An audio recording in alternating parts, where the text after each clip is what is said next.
Hello everyone, my name is Bhavesh Chapor and today's my video topic is Angular Lifecycle Hooks. First of all, this Angular is a platform for building the single page web application using HTML, CSS and TypeScript. Then the Angular contains various components which are like a basic building blocks. Each component is written to perform a specific types of a task like login, sign up, or a menu option, etc. Whenever is new component is created, we call for that component using the selector of that component. Then when selector is called, the Angular creates the instance of that component, and when this component is initialized, at that time Angular goes through the various phases in this creation process, and in between this creation process Angular lets you hook your code into this in the between these phases. Then this Angular hooks are like a timed method. So in the lifespan of this component, first thing is constructor is called, then it goes through the various phases. The first phase is a ng on change. This phase gets executed multiple times. The first time it executes when the component is created.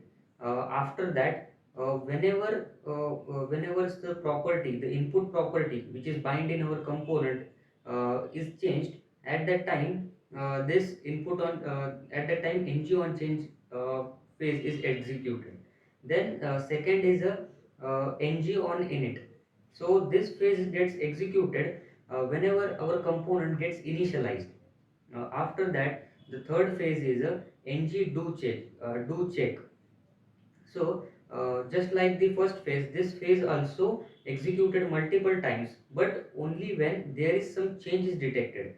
The change means, for example, we created one. For example, we click on some buttons, or we change the value of some properties in our component. Uh, this change is detected at that time. Ng do check. This phase is gets executed. Then fourth phase is the ng after content in it. So this ng after content in it, this phase gets executed whenever the content of a component which is projected through the ng component is gets initialized. Then after that, next phase is the ng after content check. So just like the do check, this phase is also gets executed whenever some change is detected, but this change should be in the content which is projected through the ng component process. After this phase, the next phase is the ng after view init. So this phase gets executed whenever the component's view is completely rendered, or the component initialization process is completed. After that, the next phase is the ng after view check. So this phase gets fires up whenever our component and its child components or its child's view is completely rendered. Also, all the process is completely finished. At that time, this phase is gets executed. Then last phase is the uh, ng on destroy. So this destroy phase gets executed.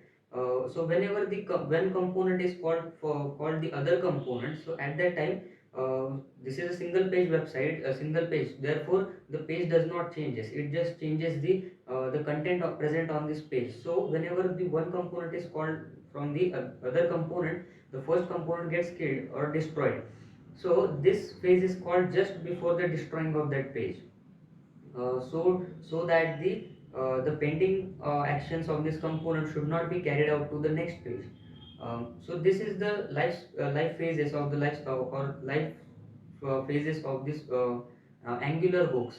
And the important point with this hooks is the execution order of this phases never changes or never deviates, and it also helps the developer to detect some changes very easily, because the phases are